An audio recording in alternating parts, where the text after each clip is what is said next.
Bonsoir, bienvenue dans votre édition Soir 3 Poitou-Charentes. Un drame familial a fait 2 morts dans la nuit de mardi à mercredi à Danger-Saint-Romain dans la Vienne. C'est dans ce pavillon du quartier des Cerisiers qu'a été découvert le corps sans vie de Claude Chaussé, 75 ans, agriculteur en retraite. Il a été retrouvé dans le salon, visiblement touché par 2 impacts d'armes à feu à la main et au ventre. Dans le cabanon à l'arrière de la maison, les enquêteurs ont ensuite découvert le fils, Pascal, 42 ans, vigile dans une grande surface de Chasseneuil. Touché, lui, à la poitrine, avec à ses côtés un fusil de chasse. Désormais, on peut dire que les investigations, tant réalisées par les gendarmes sur le terrain que les constatations médico-légales, permettent de conforter la thèse initiale qui était celle d'un homicide suivi du suicide de l'une des 2 victimes. Suite du cas de tuberculose pulmonaire à la faculté de droit à La Rochelle. L'étudiant diagnostiqué est sorti de l'hôpital mardi après 15 jours en isolement respiratoire. Certains étudiants se disent inquiets et mal informés, mais l'agence régionale de santé est rassurante. Une centaine d'entre eux, susceptibles d'avoir été exposés à la maladie, se verra proposer un dépistage début 2016. Ces dépistages sont prévus en début d'année, au mois de janvier et au mois de février, parce qu'il n'y a pas d'urgence. La tuberculose est une maladie qui ne se déclare pas rapidement et surtout les tests ne sont pas forcément positifs tout de suite. Les professionnels de santé rappellent que cette maladie se guérit et qu'en France, pour une personne en bonne santé, le risque de l'attraper reste faible. La tuberculose est d'ailleurs en recul. L'an dernier, 79 cas ont été recensés en Poitou-Charentes. Près d'Angoulême, la patinoire de Nautilis a investi dans des dispositifs spécifiques pour accueillir des personnes à mobilité réduite, des patinettes fixées aux roues des fauteuils pour permettre une glisse sans risque. En quelques clics, on peut devenir le roi de la glisse, même en fauteuil roulant. Voilà, on pose.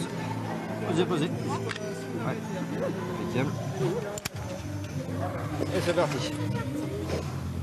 Allez. Et voilà! Pour ceux qui accompagnent ces jeunes polyhandicapés, l'accès à la patinoire n'est pas que ludique. Il y a derrière un bienfait thérapeutique sensoriel. Il y a le froid déjà qui saisit, il y a le vent avec la vitesse, il y a la musique. J'espère qu'aussi à un moment donné on arrivera à rajouter peut-être des spots de couleurs, tout ça. Bon là c'est la première fois, on verra pour la prochaine fois. Mais voilà, tout ce qui tourne autour du sensoriel en tous les cas pour ces jeunes-là, c'est très important.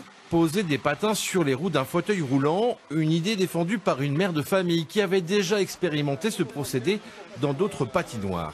On a vu la joie de mon fils et on a dit on continue.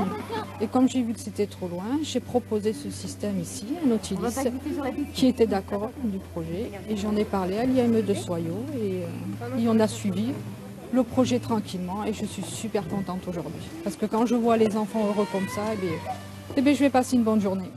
Une opération qui a bien sûr un coût, 300 € par dispositif, financé par le Grand Angoulême et ERDF. C'est aussi être en capacité de donner à ces publics-là la possibilité de pratiquer, d'évoluer sur des activités comme tout un chacun, comme tout valide. 5 patinettes ont donc été acquises pour la patinoire de Nautilis. Leur utilisation sera également possible lors des séances publiques. En volleyball, Poitiers a signé hier soir une 5e victoire consécutive devant plus de 1600 spectateurs. Les joueurs de Brisdona se sont imposés 3-7 à 0, 25-23, 25-22 et 25-17. Une rencontre à sens unique. Au niveau de la confiance, on est au top.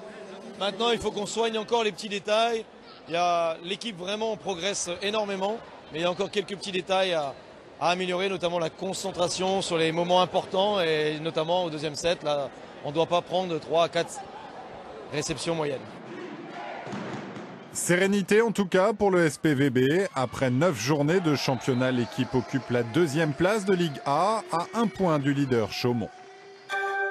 Pour finir, on vous emmène en balade pour le plaisir des yeux et des papilles grâce au travail du photographe Stéphane Souchon. Son livre est un guide illustré des meilleures tables de la Charente-Maritime, loin des clichés gastronomiques du bord de mer. On a mis effectivement dans ce livre l'âme des chefs, on a mis leur lieu, là où ils nous accueillent, leur table, et donc du coup le lien on l'a fait par la lumière. On a travaillé énormément la lumière sur les plats, c'est ce qui fait le lien dans le livre de recettes, c'est la lumière. Alors bon appétit et bonne soirée à tous.